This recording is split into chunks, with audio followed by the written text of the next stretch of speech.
my channel.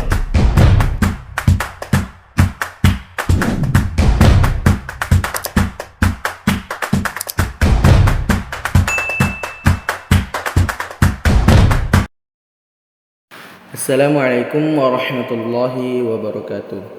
Perkenalkan, nama saya Akil Abdurrahim dari mahasiswa Universitas Dipa Makassar dengan NIM 227010. Pada kesempatan kali ini, saya akan menjelaskan tentang bisnis model kanvas dan juga saya akan memperkenalkan salah satu usaha kami di Kileng F&B.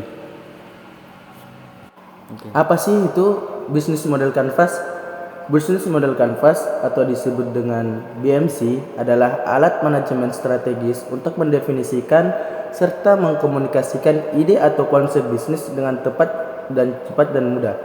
BMC berbentuk dokumen satu halaman yang bekerja melalui elemen fundamental bisnis atau produk serta menyusun ide dengan cara yang komprehensif.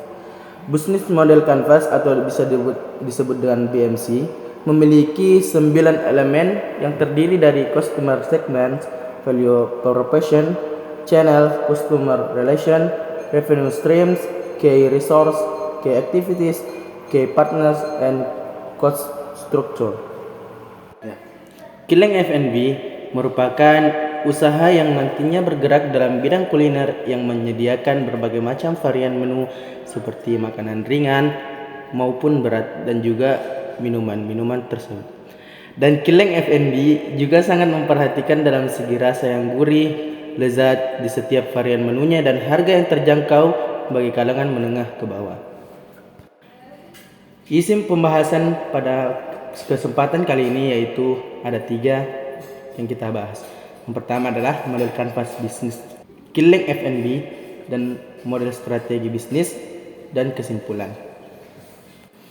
Model kanvas bisnis dalam 9 komponen yang terdapat di Kileng F&B. Yang pertama adalah key partner, yaitu pemasok bahan baku, platform pemesanan online, distributor makanan. Dan yang kedua adalah key activities, riset dan pengembangan menu yang inovatif, pengadaan bahan baku yang berkualitas, persiapan produksi pelanggan sesuai standar, pelayanan pelanggan, pemasaran dan promosi, pengembangan bisnis atau evaluasi. Dan yang ketiga, value proposition,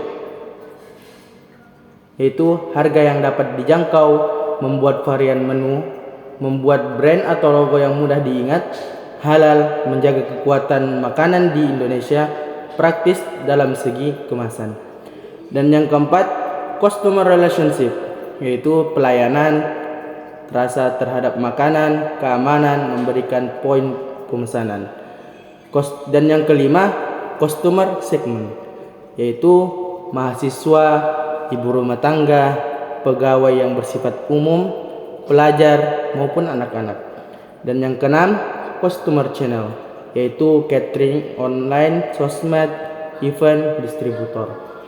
Dan yang ketujuh, key resource, yaitu sosial media, alat-alat pengolahan makanan operasional, SDM yang terampil, brand dan reputasi, jaringan dan hubungan dan modal. Yang kedelapan adalah cost structure, yaitu gaji karyawan, biaya bahan pokok, biaya internet, biaya operasional, biaya promosi, dan biaya kemasan. Dan yang terakhir adalah yang kesembilan, yaitu revenue structure, yaitu penjualan dengan beberapa varian menu makanan maupun minuman, dan varian paket catering, event-event, sosmed, distributor atau agen. Selanjutnya, model strategi bisnis. Kileng F&B menggunakan analisis strategi bisnis dengan istilah SWOT, karena alat ini memberikan pandangan yang jelas dan lengkap tentang posisi bisnis Kileng F&B dan bagaimana usaha bisnis kami tumbuh dan berkembang di masa depan. Alasan kami mengapa memakai strategi dengan analisis SWOT yaitu mudah dipahami dan diterapkan, memberikan pandangan yang kompleks, membantu dalam pengambilan keputusan, mendorong pemikiran strategis, fleksibel terhadap perubahan dan memahami lingkungan bisnis yang selalu berubah-ubah. Maksud dari mudah dipahami dan diterapkan yaitu analisis SWOT sederhana dan langsung. Ini tidak memerlukan teknis atau latar belakang bisnis yang mendalam. Yang kedua yaitu memberikan pandangan yang kompleks, mempertimbangkan baik faktor internal dan eksternal dalam kekuatan dan kelemahan, peluang dan ancaman, serta memberikan gambaran yang kompleks tentang bisnis. Yang ketiga, membantu dalam pengambilan keputusan. Jika analisis menunjukkan bahwa bisnis memiliki kekuatan tertentu yang belum dimanfaatkan dan bisa menjadi peluang untuk pertumbuhan. Dan yang keempat yaitu mendorong pemikiran strategis, yaitu memaksa pebisnis untuk berpikir secara strategis tentang bisnis kami.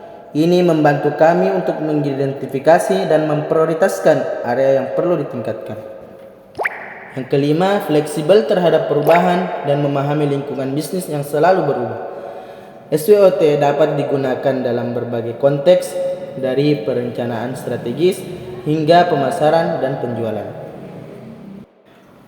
Kesimpulan yang bisa kita ambil dari pemaparan materi yang sudah saya jelaskan dari awal yaitu yang pertama, identitas yang kuat. Nama usaha bisnis kami yakni unik dan menarik yaitu Kileng F&B. Dapat membantu membangun identitas yang kuat dan membedakan perusahaan kami dari pesaing. Dan yang kedua, fokus pada industri makanan dan minuman. Dengan menggunakan akronim F&B yang merupakan singkatan dari Food and Beverage, dapat disimpulkan bahwa perusahaan kami bergerak di bidang industri makanan dan minuman.